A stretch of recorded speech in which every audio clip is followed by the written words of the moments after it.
Here we've got Gary Marolo, CEO of Datacentrix, and Chris Gilmore from ABSA Investments. Gary, Datacentrix out with interim results. Headline earnings per share up 4% at R4.35 at close today, so outperforming the broader market, which was up as a proxy just 1%, the JSE All Share.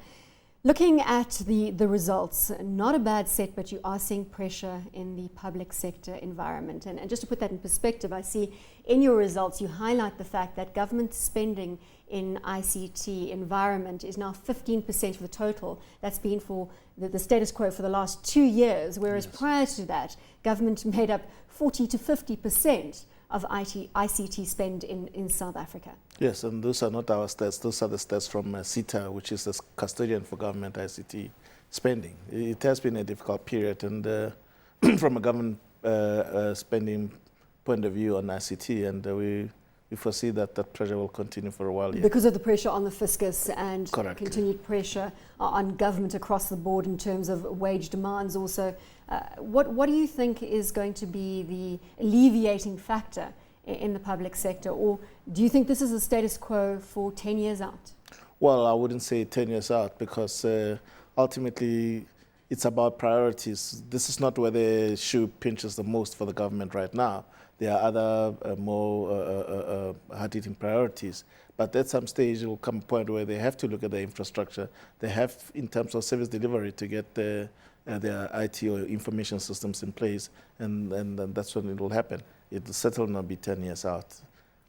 I think one of the biggest single advantages IT companies have got, and this was highlighted by Asher Bobot from EOH many years ago. He said that if you look at IT spend around the world, it outpaces GDP growth in virtually every country you look at. The clever companies are the ones that keep pace with that. The dumb companies let it go and they think it's a soft option and they can come back. But when they do have to come back, it's a very, very expensive exercise. Exactly. So would you agree that if you take that argument and apply it to both the public and the private sector, you guys are actually sitting in a very, very good position in the longer term? We'd like to think so, and that is why we're not diminishing our infrastructure in terms of people on the public spending side. We continue to make investments there, and whenever there's an upturn, we'd like to think that we'll be well placed to serve that segment again. I see the infrastructure side of your business contributes 61% to earnings, and yet you are striving, as most IT players are in South Africa, to become a holistic solutions provider. Where are you in that journey? It's still early stages yet. I mean, we've always been known to be an infrastructure player. We signaled to the market a couple of years ago that we're looking to grow more on the managed services side, and indeed we have been doing that, although albeit from an organic point of view. So it's a little bit slower, but we think we're setting much deeper roots that way, and we've been making some significant progress. As you can see, it now accounts for about 30% of our Give us a little color on how the margins differ between managed services and in the infrastructure space. Well, there are different pressures on it. I mean, you need a lot less infrastructure in place in terms of people and so on to do business on hardware and IT infrastructure.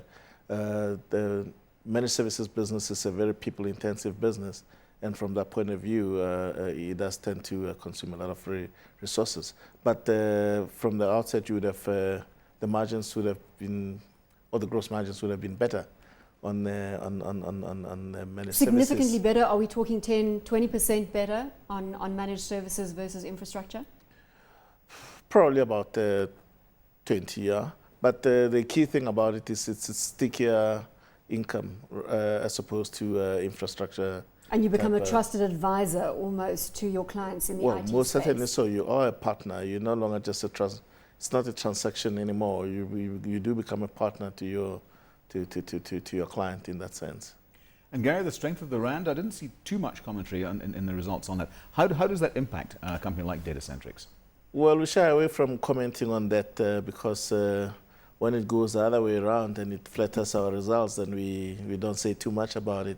So we don't highlight the fact that the rand, the strength of the rand typically in terms of our infrastructure business, because we buy in dollars and reflect our translate our sales in dollars.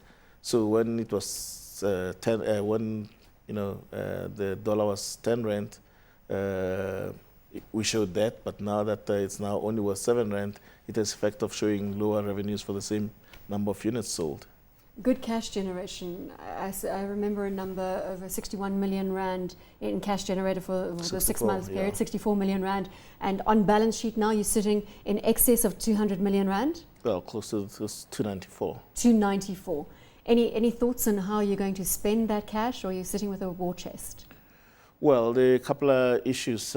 One, there is something of a war chest in there. Whilst we are not an acquisitive company, we have said that we're looking for areas in which to acquisitions to bolster parts of our business, especially in the business solutions area. We're looking at ERP type companies to bolster onto what we do.